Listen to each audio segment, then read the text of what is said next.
Thank you very much. Obrigado and bonjour tout le monde. I have no conflicts. So I'm going to talk to you today about one of the very early papers describing the creation of BCG vaccine. And I'm sure when you saw this title, you thought there must be a misprint because you know from my previous talks and from last year that the person who created BCG was, of course, me, Professor Nigel Curtis, when he was a medical student. And so this was, in fact, a misprint and should have been par Nigel Curtis avec la collaboration de Camille Guerin et al. But I've actually put in an appeal to the journal, but they say it's too late to change. So I will tell you about this paper that was published in 1927, and it describes one of the first uses and creation of BCG. Now, Albert Calmette and Camille Guerin were working in the Institut Pasteur in Lille, and their main job was not vaccines. It was actually creating antivenom for snakes. And the first ever antivenom was called the Calmette antivenom, was created by Albert Calmette. So he was one of the directors of the Institut Pasteur, and Guerin was a veterinarian. And in this paper, you can see, assuming you understand French, that they understood that if you passage Mycobacterium bovis, it lost virulence. And they did this 230 times over a period of 13 years. And after a number of passages, they worked out that it was no longer virulent in rodents, then in guinea pigs, and then in lapins. And eventually they used calves. And you can see here, you do not need a statistician in this experiment to see which one is the control. So in this paper, and I will read this out because it's beautifully written from this paper, they say that Dr. Weil Halle came, is a physician. He came to consult us on a subject which well might excite the conscientious scruples of the experimenter. Wouldn't you love to write that in your paper? He told us of a baby born of a tuberculous mother who had died shortly after delivery. The baby was to be brought up by the grandmother who also had TB, and consequently its chances of survival were precarious. Could one risk on this child a trial of the method which in our hands had been constantly inoffensive for calves, monkeys, guinea pigs, and which had proved to be so efficacious in preventing experimental tuberculous infection in these animals? We considered it our duty to make this trial, and the results were very fortunate, as the infant, having been given BCG, developed into a perfectly healthy, normal boy without ever having presented the slightest pathological lesion despite exposure to infection over 2 years. So this was the first trial, n equals 1. There you go, finished. So when we saw that the child developed normally, we thought, why not wait longer? We should try this in other children, and our collaborators, of course, agreed. Now, this is important because this is important today. We insisted that the vaccination take place immediately after birth. And this is really important because many babies today, although they're meant to get BCG at birth, get it later, and you need it straight away to protect you. They make the point that we all know as pediatricians that TB is far more dangerous in young infants than adults, and that an infant fed and brought up by a tuberculous mother or in a family including TB is almost invariably seriously or fatally infected. And they say that at that time, and probably true today, that if you're infected in the first 3 months of life, the mortality was over 70%. Now, they made this vaccine, they tried it in animals, they showed in one child it worked, and they started doing trials in larger numbers of individuals.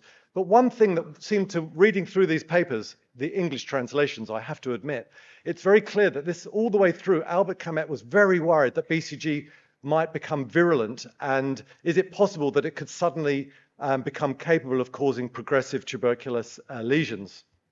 And so, fortunately, not just Albert Calmette, but the children in the trials were also scared. If you look at this person here, he's pretty scared because he's read the papers before and seen what happened to the calves in the early experiments. Nonetheless, there were more trials in larger numbers. 50,000 participants in this era when everything was on typewritten, no computers, showing very high efficacy.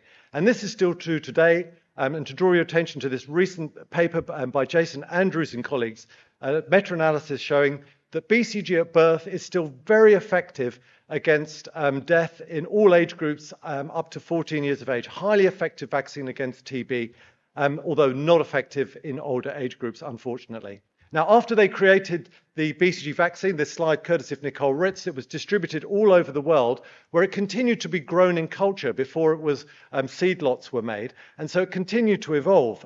And so I've actually cheated a bit, and I've got another paper, which is also forgotten wisdom, which is this paper from Marcel Baer in 1999, which was the first to show that the different BCGs that were, had been distributed around the world and cultured independently had become different genetically. And using one of the first ever microarray studies, he showed that these different BCG lots, were different strains, and that although they all missed the region of difference 1, they all had different genetic changes. And since then, we know a lot more about those differences between strains. Now, does that matter? Here's another piece of forgotten wisdom, a very important paper in my view. It's a retrospective study, unfortunately, but it's a natural experiment from Kazakhstan, where there was a period where children were getting BCG Russia, then BCG Serbia, then back to Russia. Then there was no vaccine, no BCG vaccine available at all, and then they went to BCG Japan, and they followed all these children over a period of 3 years to look how these different strains of BCG protected against TB. And you'll see, compared with no BCG, there were big differences in the protective efficacy of these vaccines, with BCG Japan being much more effective against clinical and culture-proven TB than those other strains. Also, another forgotten, this is a forgotten abstract, so maybe not, but over 300,000 neonates in Hong Kong. In this study, BCG Pasteur was shown to be only half as effective against tuberculosis as BCG Glaxo. Now, I've talked about the specific effects of TB, obviously against the target pathogen of tuberculosis, but BCG also protects against other mycobacteria. So it's a very important vaccine, particularly in Africa, where there's leprosy, highly effective against leprosy, but also against other mycobacteria, such as Mycobacterium ulcerans, the cause of Buruli ulcer, and Mycobacterium avium intracellulare. But as you know, there are also off-target effects of BCG, and this is something I've been very interested in, and I became aware of this around this time when this paper from Peter Arby's group came out in 2000, showing that over the first 6 months of life, children who had BCG had lower all-cause mortality than those who did not get BCG, and they were protected against non-mycobacterial infections in the first few months of life.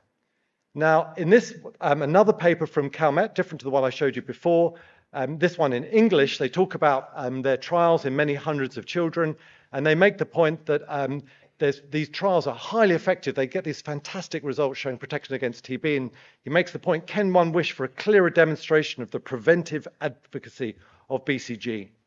But in this paper, they make the point that we can judge its efficacy not just on the diminution of tuberculosis, protection against tuberculosis, but also on general mortality, not just TB. And this review makes the point very nicely that it was actually Camille and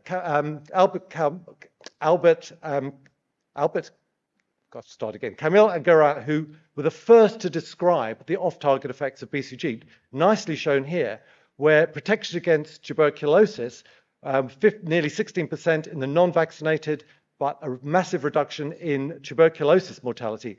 But they also described protection against other infections, all-cause mortality.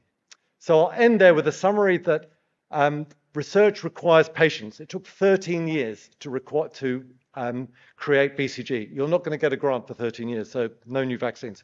And it's highly effective still. It's very effective vaccine against TB. It needs to be given immediately after birth. There are multiple strains of BCG. It is not just one vaccine, and we need to know more about how much this matters for both the specific and non-specific effects. And finally, it was Albert Calmette and Camille Geraint who were the first to describe the off-target effects of BCG vaccine.